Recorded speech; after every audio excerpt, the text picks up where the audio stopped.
Meta's Codec Avatars is a research project that aims to revolutionize remote communication using headsets with face-tracking sensors and eventually glasses. A video was recently released showing Mark Zuckerberg being interviewed in VR using the technology. The interview was conducted through a set of Quest Pro headsets, with the interviewer frequently expressing feelings of disbelief at what they were experiencing. The video is available in the article. Members of the engineering team that created Python and Excel answer questions from Reddit users about Python and Excel and Copilot for Python and Excel. Pictures of the Humane Ai Pin are available in the article. There still isn't much yet known about what the device actually does. EvoBot features a design that eliminates the need for an external counterweight, making it space-saving, lightweight, and permanently balanced.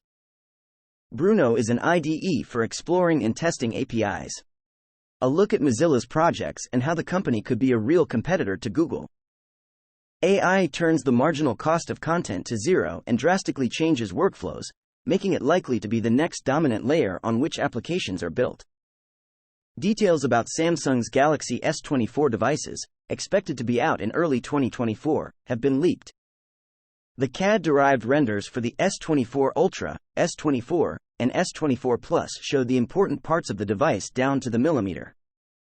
The Plus and base models will share a design that features a flat metal band that wraps around the perimeter. The Ultra version has the same Ultra design used since the S22. It is rumored to have a Snapdragon 8 Gen 3 SoC, a 5000 mAh battery, and 2 TB of max storage. Apple is rumored to be eyeing Formula One as its next big sports investment. The company is reportedly considering an offer worth about $2 billion per year that would make it the exclusive streaming rights holder of Formula One racing. Apple will not be able to secure global rights for a while due to existing contracts. The company is also rumored to be considering deals with various other sports leagues, including the NBA, English Premier League, and NFL Sunday Ticket.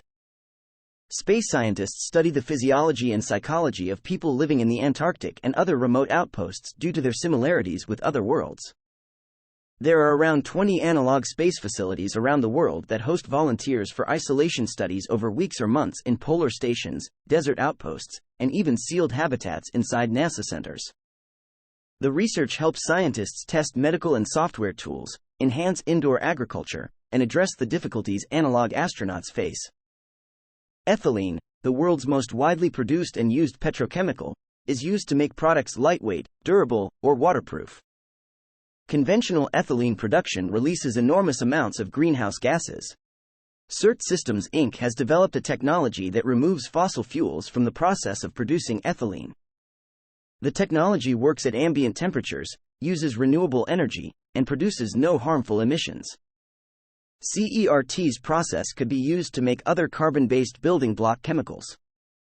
Database migrations can be one of the most annoying problems to deal with for a software engineer. There are a ton of things to consider when doing database migrations. This article discusses the complexities that arise during database migrations. It covers why they can be hard, why nobody wants to work with them, different scenarios, downtime, and more. The article concludes with a list of best practices. CSS has implemented auto-expanding textareas. It is already available in the Chrome Canary with the Web Experiments flag enabled. It is unknown whether the feature will be usable across all browsers or if it will ship in the same format. Sam Bankman-Fried apparently wanted to pay Donald Trump not to run for president. He played a video game during his first TV interview. Bankman-Fried was friends with Tom Brady, who reportedly adored him. He was invited to sponsor the Met Gala as a social experiment. Bankman-Fried faces more than 100 years in prison if convicted. His biggest fear is potentially losing access to the internet.